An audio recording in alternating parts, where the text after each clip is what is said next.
Greetings and welcome to In Depth. I'm Dike Rostant. Trinidad and Tobago, as one of the world's oldest hydrocarbon provinces, recently hosted an energy conference themed Leveraging the Industry's Strength for the Energy Transition. Our guest, the CEO of Ramps Logistics, Shaun Rampersad, was part of the closing panel, and he joins us to share some insight.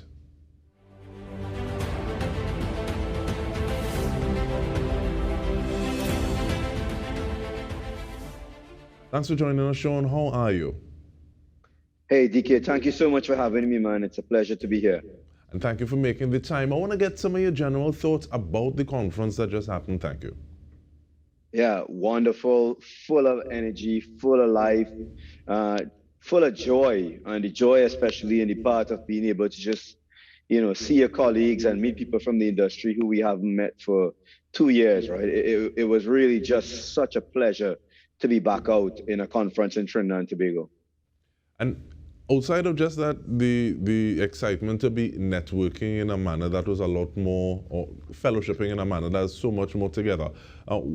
Reading the room, looking at what was spoken about, what kind of energy and excitement do you see about the work that is needed for energy transition in Trinidad and Tobago? Yeah, I think that Trinidad and Tobago is at a very interesting point. I think there are so much opportunities available to us as a country, especially with increased prices across the world for energy, ammonia prices, methanol prices are at an all-time high. There's a lot of opportunity here in Trinidad and Tobago, but at the same time, just because there's opportunity available, it doesn't mean to say that we are going to create those opportunities, take those opportunities and turn them into something else.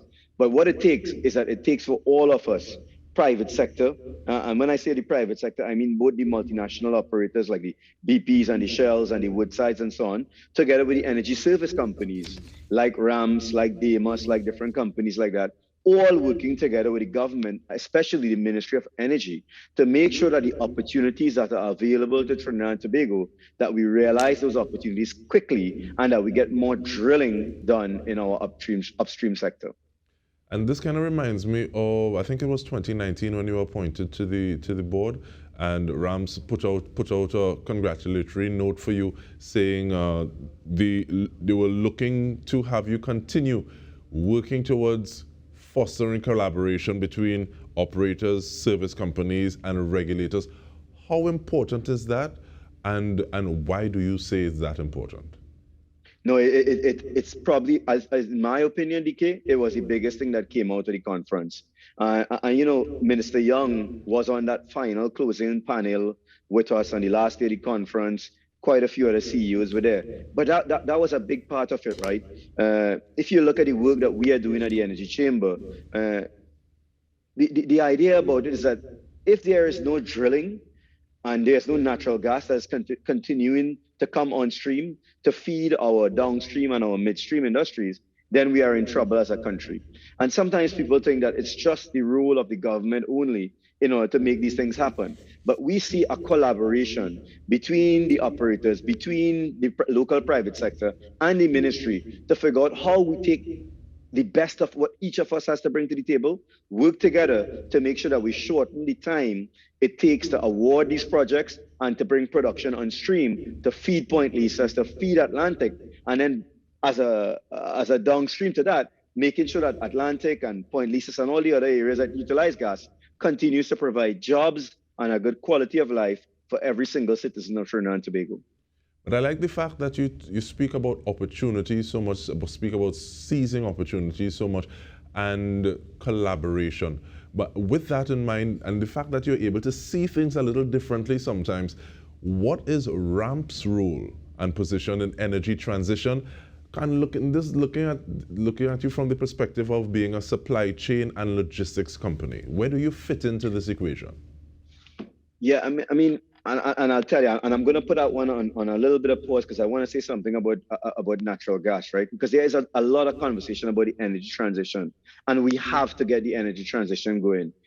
But I'll also say to you that what came out of that conference to me is that we need to get natural gas supply right.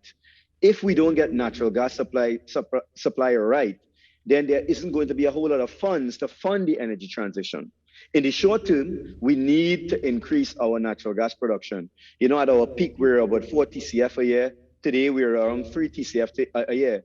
The private sector, the operators, and the government, we have to figure out a way to, one, how do we work together to get that natural gas back up to 4 TCF and more? And there are a few opportunities for us, Dike. Of course, everybody talks about Venezuela gas and being able to bring Venezuela gas online. We are very excited about the developments in the deep water with the Calypso field. Manatee field has gone to a production sharing contract. And we need to ensure that we remove the red tape. And to be honest with you, if we have to be honest with ourselves, that's one of the big things that we have to look at as a country, the ease of doing business in Trinidad and Tobago. How do we shorten the length of time it takes for us to get gas out of the ground from the time those blocks are awarded? And I was really excited to see that BP and Shell put in bids onto 4 of the new deep water blocks, right? And it's extremely important that every single one of us in Trinidad and Tobago work together, especially, again, the energy services sector, the operators, and the ministry, to ensure that those blocks are awarded very, very quickly and that we are able to bring gas from those blocks into Trinidad and Tobago, into our natural gas infrastructure as quickly as possible. But how do we do that and marry efficiency with safety? So it's not a matter, okay, well, we're doing it quicker, but at the same time, more haste, less speed. What can we leverage in terms of experience, both good and bad, policy, to make the ease of business something that is a little more ideal?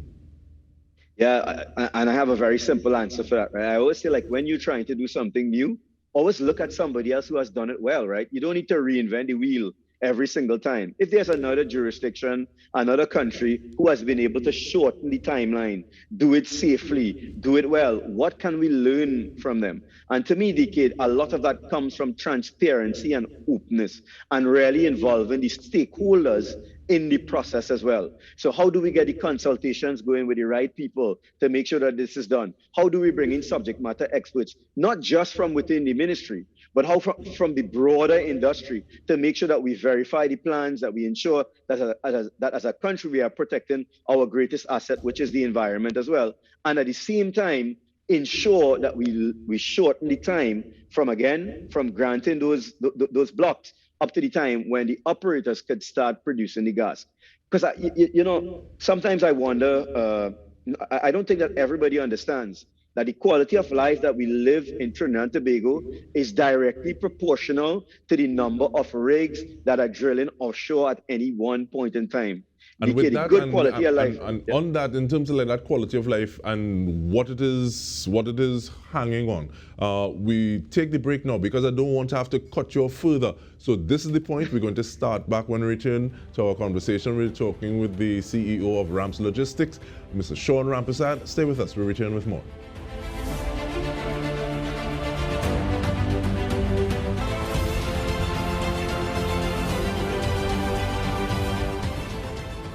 Welcome back. I'm Dike Rostant. We are speaking with CEO of Ramps Logistics, Shaun Rampersad, after the Energy Conference 2022. And just before we took the break, you started to explain how it is we work towards an energy transition, Mr. Rampersad, but at the same time leverage existing capacity. So explain that first. Well, continue with the explanation. Thank you. Yeah, and the transition takes money, right, Dike?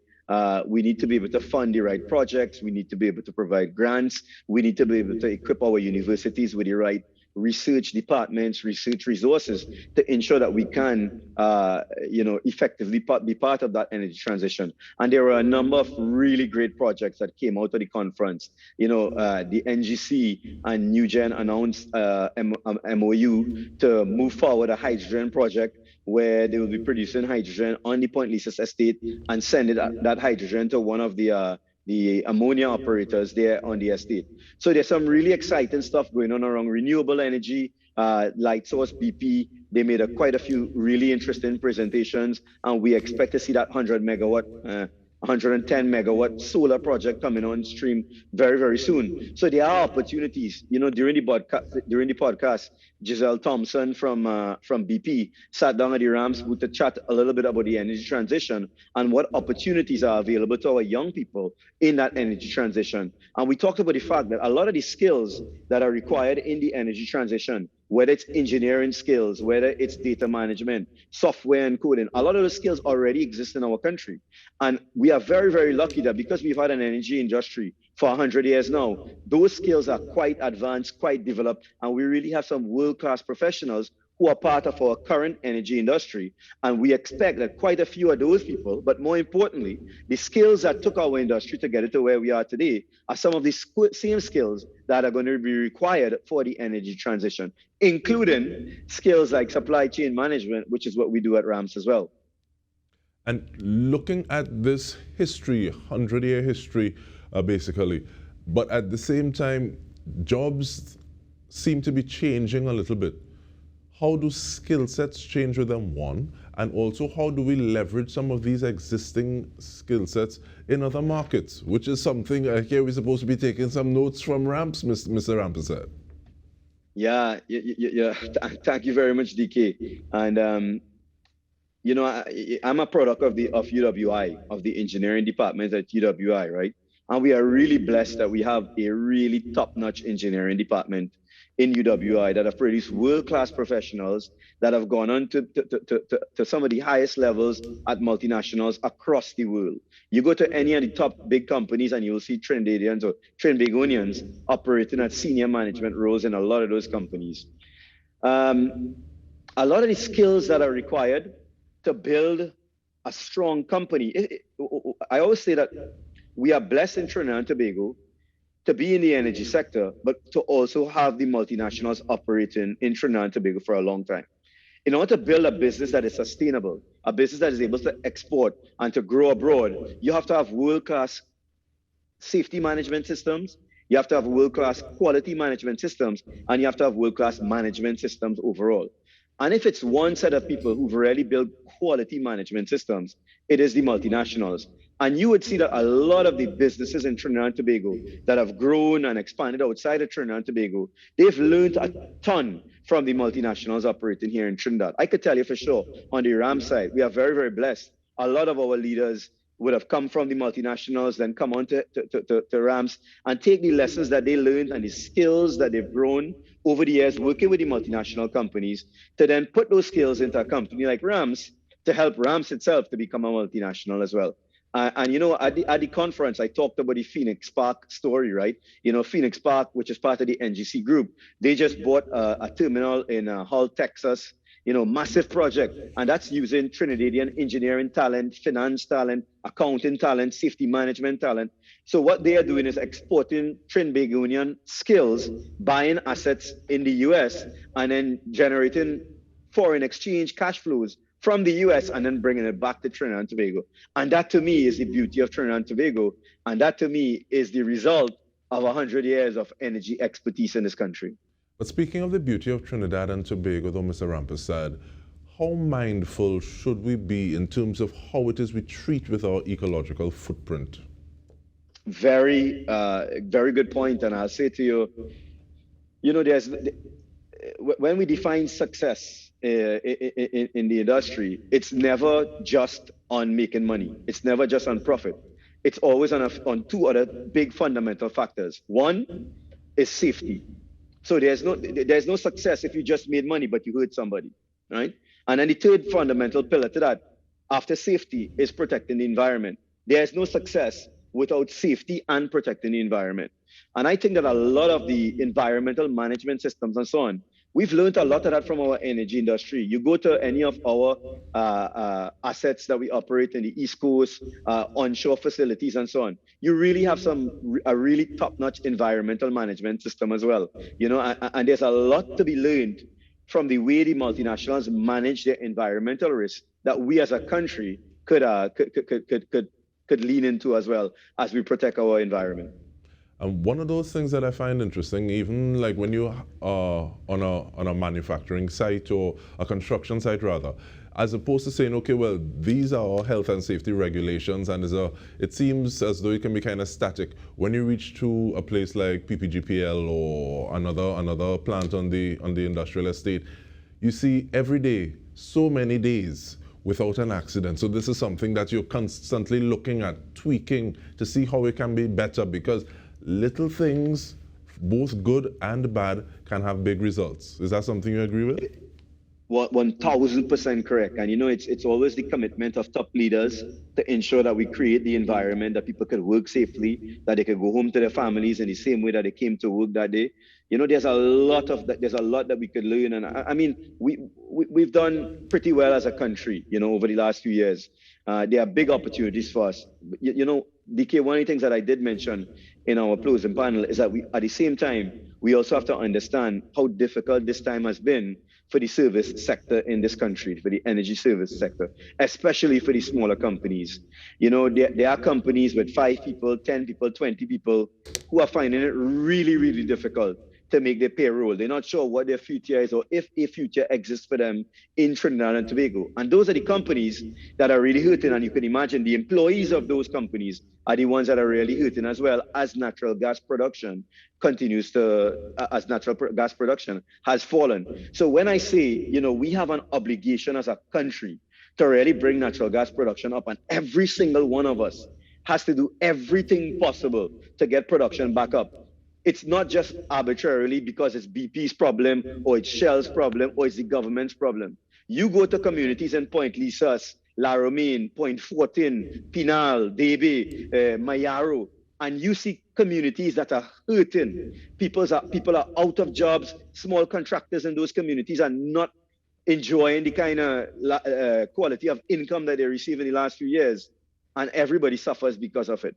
And it's because of one reason. We are not producing as much natural gas as we have in the past years. So to me, that is the $1 million question that we need to answer and we need to get right. And we all need to work together on how do we get natural gas production back up as quickly as possible.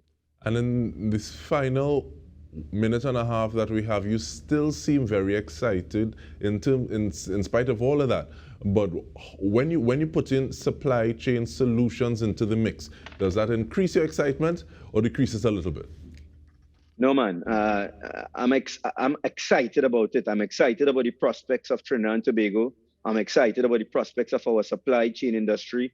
I'm really excited about the young people in RAMS who are today working in our offices around the world. And they've gotten their start here in Trinidad and Tobago. And these days, in Guyana, we have a ton of bright young Guyanese who are also building the future of their own country and learning some of the lessons that we learned here in Trinidad and Tobago, adapting it in Guyana and creating something really, really beautiful. And the same thing is going on in Suriname as well. So I'm really excited about what Trinidad, Guyana, Suriname holds for supply chain. And I have a feeling that based on what we are seeing happening between Trinidad, Guyana, and Suriname, and the added opportunities that is bringing for supply chain people like RAMS and so on, we would learn a lot of those lessons from there. We will continue to build our infrastructure, and that will help us to create more opportunities in places like the US, Colombia, and Mexico, where we are now, and a few other countries, including massive opportunities in West Africa. And I have a feeling that Caribbean companies are well placed to participate in those opportunities in West Africa over the next decade or so. And you make me feel that the word for today is opportunities, and thank you for this conversation. It leaves me feeling a lot better. Shaun Rampersad, CEO of RAMS Logistics, looking at Trinidad and Tobago Energy Conference, or the conversation post that. And on behalf of the entire TTT News team, I'm Dike Rostant. This has been In Depth with me. Thank you so much for joining us.